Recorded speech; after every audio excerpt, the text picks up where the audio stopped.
Ngayon, panghuli na lang, no? Ito, tingin ko, matutuwa kayo dito kasi kayo, marami nang rinireklamo dito in the past. And this is with regard to reblocking. Reblocking.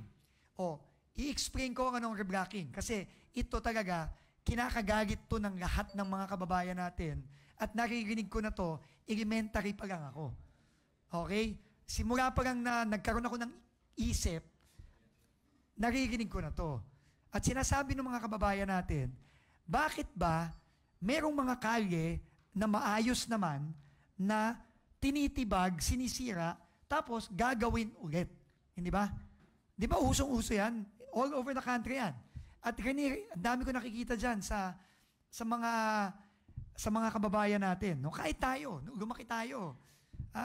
Yan ay naririnig natin. Dekada na natin naririnig yan, di ba? Bakit ba ang DPWH binabakbak ang mga kalye na parang okay naman para lang gawin ulit? Di ba?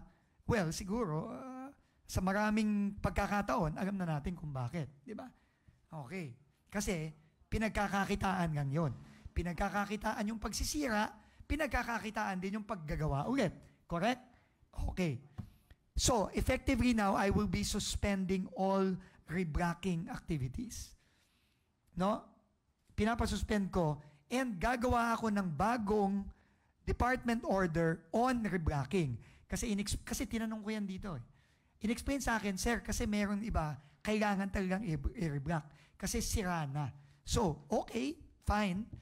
Pero, kailangan may basis tayo at gawin nating transparent sa mga kababayan natin. Bakit tayo tumitibag ng mga kalye na mukha namang maayos pa? At bakit natin ginagawa yun ulit? So, I want that to be clear and I want that in a form of a DO, department order, na transparent. Para yung mga kababayan natin, alam nila kung bakit sinisira yun. No? Dahil delikado na o sira na sa ilalim o whatever. Pero in the meantime, suspended muna. At meron na akong dalawa na example na ginawa.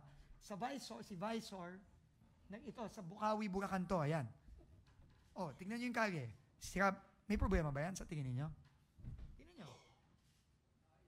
Wala naman ako sa mata lang, no? Tinitignan ko, maayos yan. Pero, ayan. So, pinatawag ko kagad tong DE na to, at Bulacan na naman. Bulacan na naman.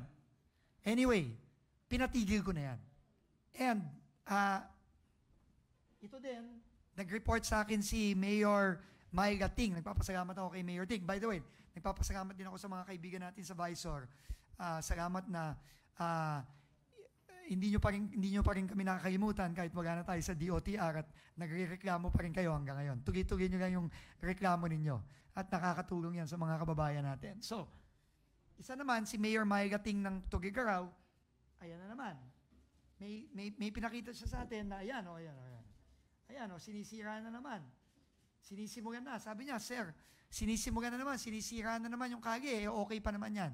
Pinatigil na rin natin yan. No? So, sa mga kababayan natin, alam ko, marami sa inyo, galit na galit dito. Di ba? Lalong-lalo na, nung bata ako, naririnig ko yung reblocking pagpapagapit yung eleksyon. Maraming nagtitibag. Di ba? So, i-report nyo lang po sa amin. At nag-issue na po ako ng suspension order. Kapag sila hindi sumunod, yung mga DE na yan, again, pasensyahan tayo. No? Bakit? Kung ano, no? Meron lang isang exception lang, yung sa maintenance works. Ibig sabihin nun, yung sira na talaga yon. Ibig sabihin, kung sira talaga, okay, i-reblock mo. Kasi kasama sa maintenance eh. Pero, kung hindi sira, kamukha nung nakikita nyo dito sa Bulacan, saka sa Tugigaraw, bawal muna yan. At magkakaroon tayo ng bagong department order para ayusin na natin ito finally. Kasi, mahigit 50 anyos na ako eh. Simula nung nagkaisip ako, naririnig ko na yan eh. Galit na galit yung mga kababayan natin. So isipin mo, 5 dekada na yun. Diba? So, yun yung tatlong reforms na i-announce ko ngayon. At tuloy-tuloy lang yan. No? Every week, every other week, meron tayong bagong gagawin para lang talagang dahan-dahan nating aayusin ng pangmatagalan na itong mga nakikita nating problema sa DPWH.